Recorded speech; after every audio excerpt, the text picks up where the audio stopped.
ubireba muri statistique, If you look at it statistically ukabireba muri mathématique, or in mathematics, turimo turasatira plateau y'itorero. we're reaching the plateau of the church. Dukeneye point d'inflexion ngo twongere tuzamuke, courbe yongere izamuke. We need another point so that we raise the curve. Ico gihe dushobora kudefinisa asymptote.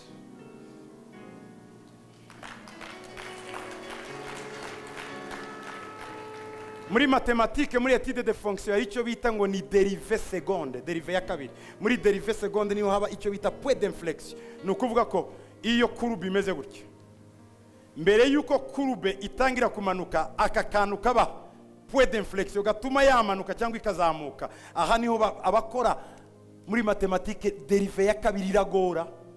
Muri étude de fonction, seconde dérivé. Iyo wakoze étude de fonction idafite seconde dérivé uyirangiza vuba, ariko iyo harimo deuxième ubugiye courbe nuko none hari uburyo ushobora kwizamura.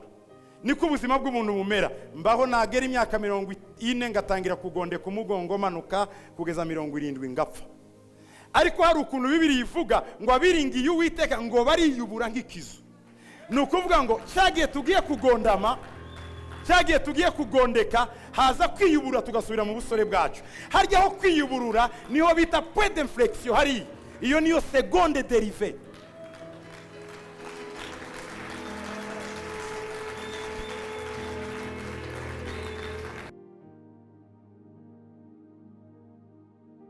Principe ya Bibiliya iravuga ngo nimugende mubahindura bishi mubabatize. Kubatizwa nizo bitwigiza mu muryango. And the biblical principle is baptism, being baptized in the family. Hariya twasomye muri Matayo 28:10-20. Mubabatize. Where we read in Matthew 28:20 that baptized them. Kuba ugize imyaka 3 imyaka 5 mu rusengero utarabatizwa ni ikibazo. If you have been in the church for 3-5 years and not baptized, there is a problem. Ushobora kuvuga ngo nonje nabatijwe muri katolike ibiki. Uriya mubatizo wa katolike ntabwo ari ukuri. N'abakatolike ubwabo barawemera ko atari ukuri. The baptism you are saying as an excuse and you say I was baptized as a Catholic, it's not the right baptism. Even Catholics know it's not the right. Uzagende wegere padiri wiwanyu mu rugo cyangwe masere umubaze ngo ariko kubatiza mu ruhanga byavuye byasanywe n'abantu. Abakatolike bakera babatizaga mu mazi, uwo ni wo mubatizo. The old ancient Catholics used to baptize by immersion, so you can go to a priest or a nun and ask them and you'll find out. Uriya mubatizo mwabatijwe siwo. It's not the right baptism. Intego y'ubuzima, The purpose of life iragusaba kujya mu mazi nguko Yesu yayagiyemo. asks you to be baptized by immersion like Ibi turimo Jesus. dukora byose turabikora nka Yesu. We are doing this like Jesus. Yesu yaravutse Jesus was born kwa Mariya na Yosefu, in the house of Mary and Joseph yisanga muri famiye yo kwa Yosefu, and found himself in the family of Joseph. agira barumuna be. He had brothers Muri famiye yo mu mwuka in the spiritual yako family. akivuka yakomeje avuga ngo data data, yahamagaraga Imana. He was always calling the Father, the Father. Arangije aja muri fellowship. Then he entered fellowship. Yesu agira abigishwa be, Jesus had disciples. akomeza icyo avuga cyose avuga ngo ntacyo nakora data atakimbwiye. Bakomeza bakolabora na se. And he kept working with the Father. Iyo umuntu ageze aha When you reach here, muri iyi ntego yo kuba mu muryango in being in the family, ukabatizwa, and you're baptized, utangira rero ubuzima bwawe kuvuga ngo ngomba kugirana ubusabane n'abandi. you need to start having relationships with others. Hanyuma Then ukakira nawe ihumure riva ku bandi. you encourage and receive Ubuzima encouragement. bwawe, umurimo wa buri munsi, task ya buri munsi ni iyi, Your daily task ni ukuankuraje abandi. is to encourage others. Tugomba kwiga mu kanwa kacu kuankuraje abantu aho kudekuraje abantu. We need to learn to have an encouraging tone. Hari umuntu uza kukubwira Someone can come to you ti iki niki and say this and ugahita that. ngo ceceka ntabyo uzi ngenda bizi neza. And you tell them, keep quiet, you have no idea. I Ubwo si know about ururimi it. rw'umuntu uri muri fellowship. That's not the language of people. Muri fellowship, In mu fellowship, busaba ubanza kumva umuntu, warangiza in fellowship, you listen to people and ukamubwira ati kabisa ibyo wavuze nanjye nari numvise ibyo. you say, I have heard about it.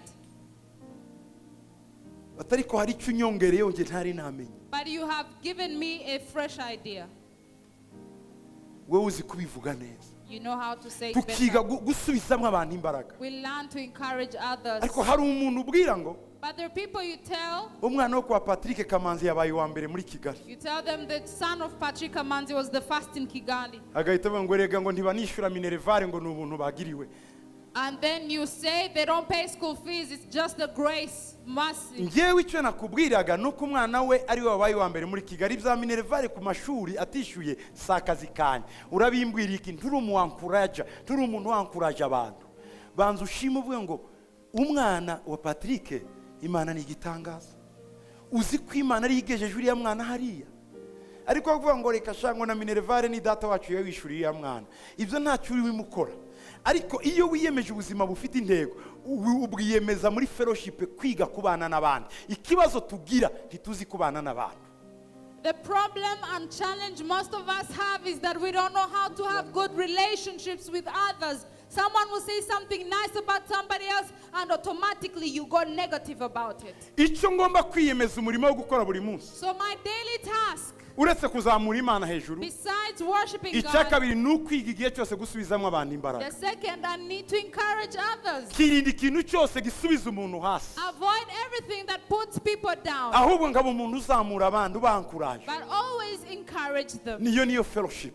That's the fellowship. Niyo mpamvu Yesu That's why Jesus, bamuzaniraga nk'umugore wasambanye akamubwira ngo nta rubanza ngo ucira itahire mu rugo.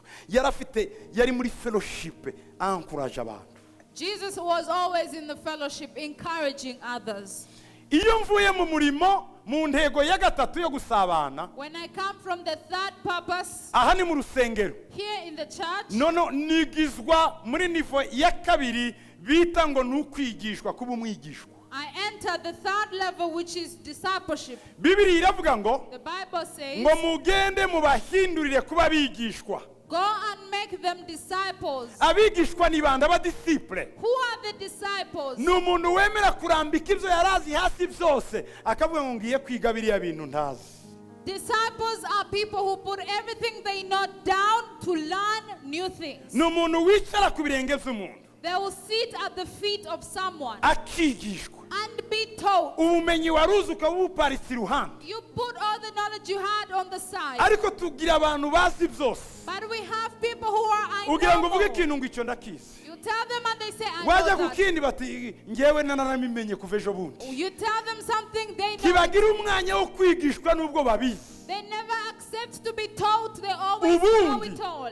Igihe umuntu atangiye kuvuga wakagombye gufata note ukandika kuko hari ibyo azi utazi. Normally when someone starts to speak, you should take note because they say things you may not know. Ibi bikorwa mu rusengero rero. This is done in the church. Niho twigishiriza abantu. This is where we are taught. Tukakwigisha We teach kuwa you kabiri, on Tuesday, kuwa kane, on aha ku Thursday, cyumweru on Sunday. ukiga. You learn. Waje muri famiye yawe mu maserire When you go to your cells, your ukahasanga family, inyigisho. you find teaching. Izi nyigisho These teachings zirakugira umudisipure mwiza. will make you a good disciple. Rero imirimo ngomba gukora So what are you supposed to do? cyangwa se objectif yanjye ndashaka kugera kuki aha. What is your objective? Ndashaka gukura mu Mana. You want to have maturity.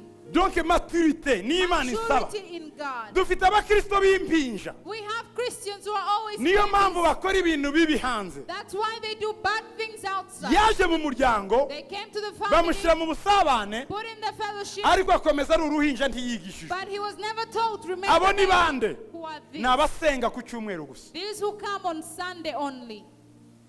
Kuwa kabiri ntibasenga, kuwa kane ntibasenga ngo bigishwe. They don't come on Tuesday and Thursday to be taught. Baprivilegeje imirimo no kuruhuka n'ibindi bananirwa guprivilege imitima yabo kugira ngo ikure mu Mana. They privilege their jobs and other responsibilities more than their growth in God. Ntibishoboka ngo umwana arye rimwe mu cyumweru abeho. It's impossible for a child to feed once in a week. and Uko umwana wawe utamugaburira rimwe mu cyumweru. if your child cannot eat once in a week, Ngira umukozi mu rugo. I have a houseboy at Iyo home. ngeze mu rugo When I get home, menya ko imbwa yaburaye cyangwa yabwiriwe. I know that the dog did not eat or it ate. Tugira imbwa yitwa Ufi. We have a dog called Wolfie, Ni imbwa nziza y'indage. a German shepherd.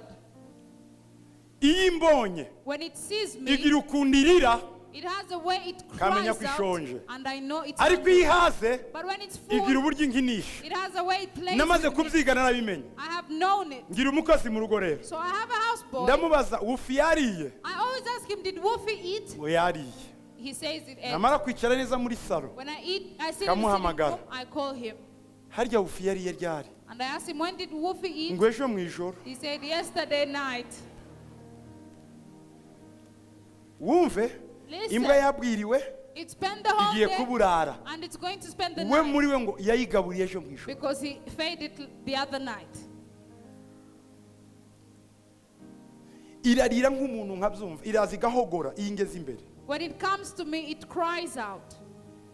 hari ukuntu insimbiraho iyo ninjiye mu nzu, There is a way it jumps to me when I ariko get iyo to the house. ishonje But when it's impagarara hungry, imbere igakomeza izunguza umurizo iniha, it cries out when it's hungry, ikambwira ko ishonje. telling me it's hungry.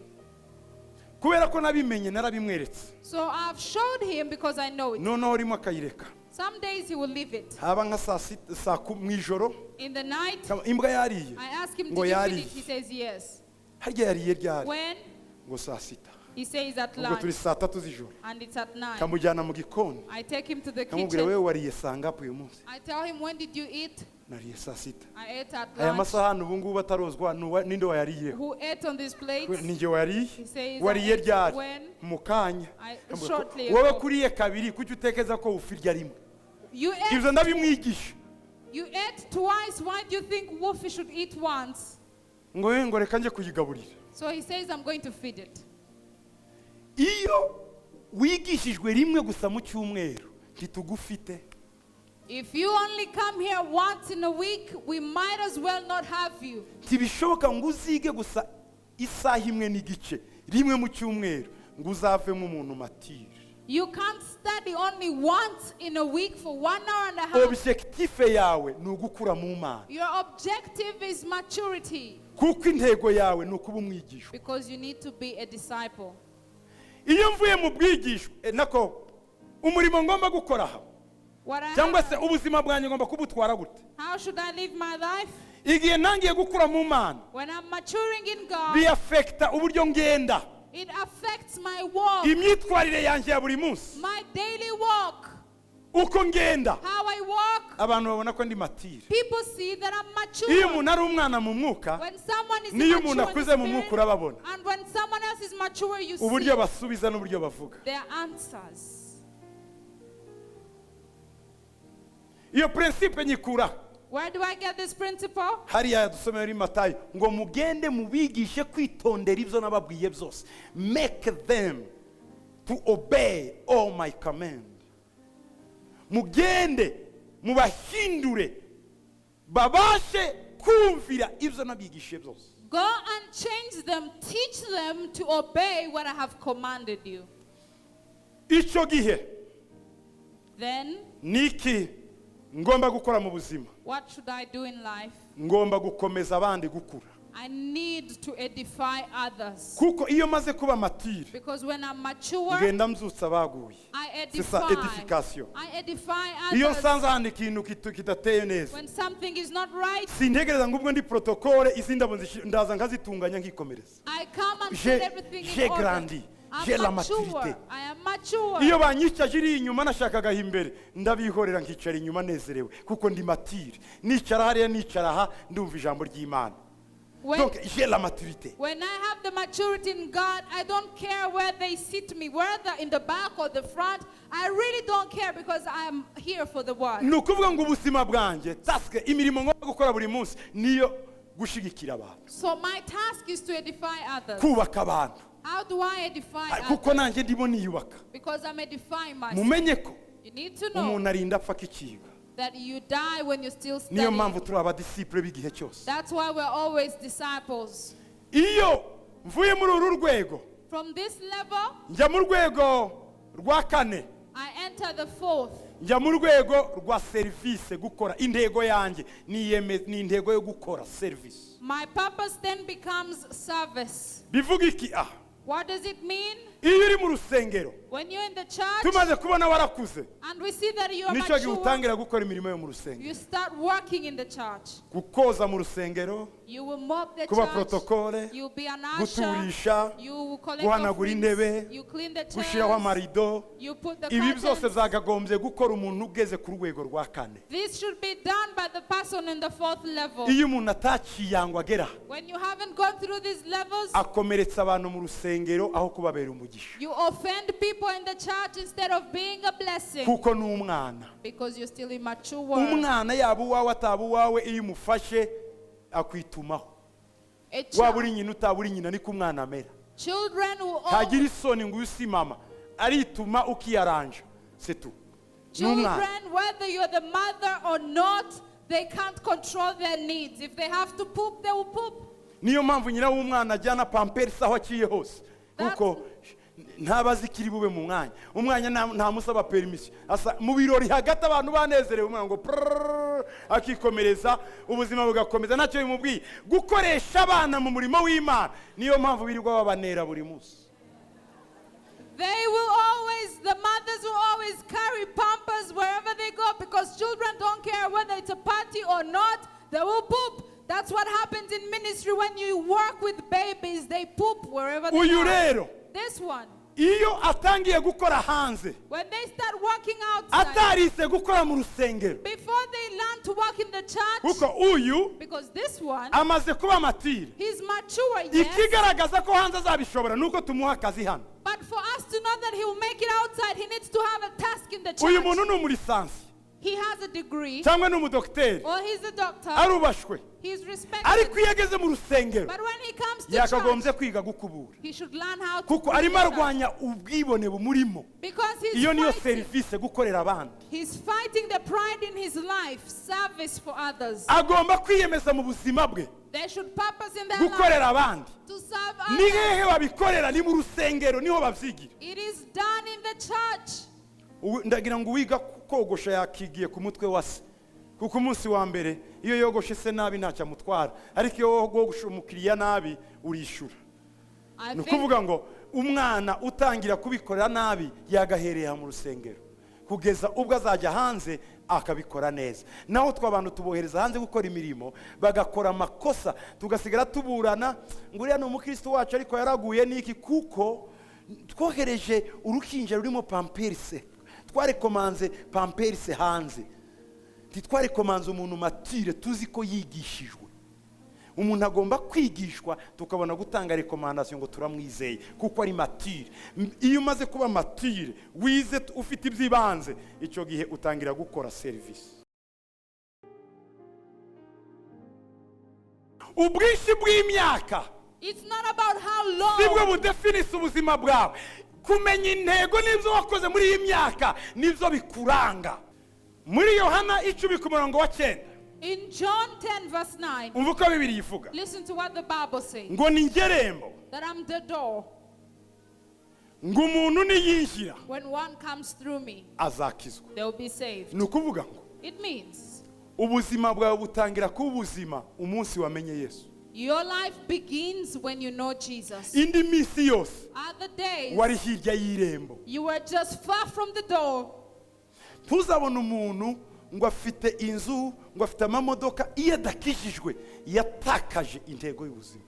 Don't look at people who have properties, houses, cars, but do not know Jesus and think they know the purpose of their life. Tuzirirwe uburana n'umutima ngo mana kuki bariya bakizwe ntidukire. Ibyo byihorere, yakira atakira, we umenye gusa ko uri mu irembo.